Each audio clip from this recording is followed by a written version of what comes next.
Les ailerons est abîmé, on a repris cette partie-là, et puis l'œil expert de Bob, je n'avais pas vu qu'il avait un petit manque ici. Donc on va le reprendre, mais le principe est très simple. On démarre avec du gros grain pour que ça soit efficace, on va refaire la forme. Et au fur et à mesure qu'on va avancer, là on est au 80, 100, 180, 240, etc. jusqu'au 400. Et on aura une finition qui sera sympa. Donc là on dresse, c'est-à-dire qu'on devient plat, à la forme que l'on veut en tout cas. Voilà, il te restera quand même deux petites encoches parce que si je vais jusqu'au bout, pour le coup ton aileron n'aura plus la forme que l'on veut. Donc au pire on fera un petit masticage s'il y a besoin. Mais là déjà, donc là la forme est donnée, c'est propre. Et après on va chercher à obtenir une finition en passant de grain en grain. Voilà, du 100.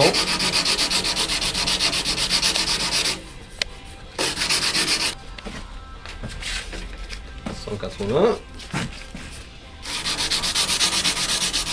C'est le nombre de grains au centimètre carré. Voilà, 240, etc., etc. Et chaque fois, on va de plus en plus loin pour effacer les rayures précédentes, pour pas prendre le risque qu'il en reste. C'est pour ça que ta réparation que j'ai faite, où il a fallu reprendre cette partie-là, entre les différents glaçages, le ponçage pour aller jusqu'au polish, et bien à la fin, on travaille sur ça. C'est obligé. Donc le petit con qui m'a marché sur la planche... C'est vraiment un petit con. C'est vraiment un petit con. On confirme.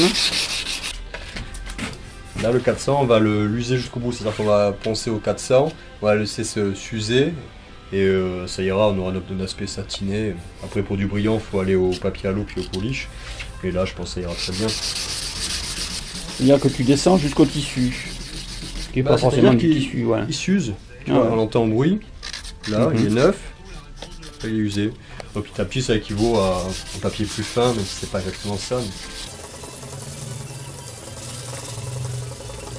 Mais... Petit coup de soufflet.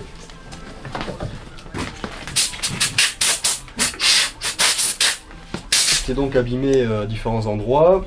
On a fait une réparation en symétrique. Parce que plutôt que de tout repeindre, ce qui va coûter un petit peu cher. Voilà, donc on a minimisé les coûts, donc on a réparé en faisant une symétrique à chaque fois. Donc ça a été restratifié, masticage, couche d'après, qu'on met avant, logique, et couche de peinture au polyuréthane. Il y a eu l'arrière qui a été réparé, donc restratifié, etc. Et les rails également qui étaient abîmés à cet endroit-là. Là tu avais deux problèmes, tu avais des faïençages comme ici, sauf que là ça tombe sur le boîtier qui est en plastique, donc la prise d'eau pas trop risquée, puis le faïençage est minime. Là il est visuel mais on sent rien, donc ça a craquelé en fait dessous, c'est curieux. Et là on le sent, mais il est pas énorme. Par contre ici tu avais un faïençage important qui allait jusqu'au bois. Cet endroit qu'on a réparé ici, là aussi pareil, poncé jusqu'au bois. Ensuite travail de glaçage et de finition.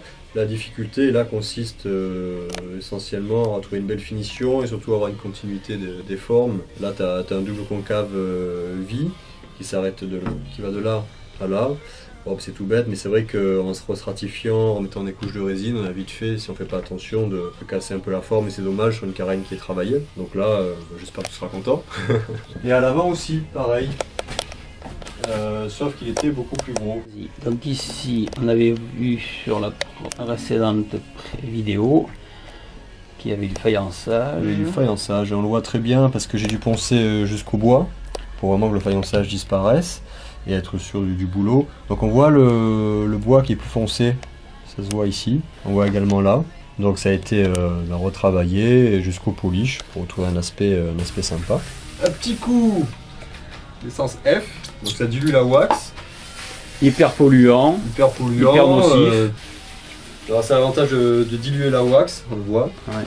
Sans attaquer spécialement les matériaux, l'acétone était un diluant, dégraissant et diluant. Donc le diluant c'est un peu agressif. Voilà, l'essence F, puis ça laisse pas trop de résidus. Ouais. Le white ça laisse un peu de gras. Ouais. Mais moi, chaque fois après, je lui passe un coup de savon.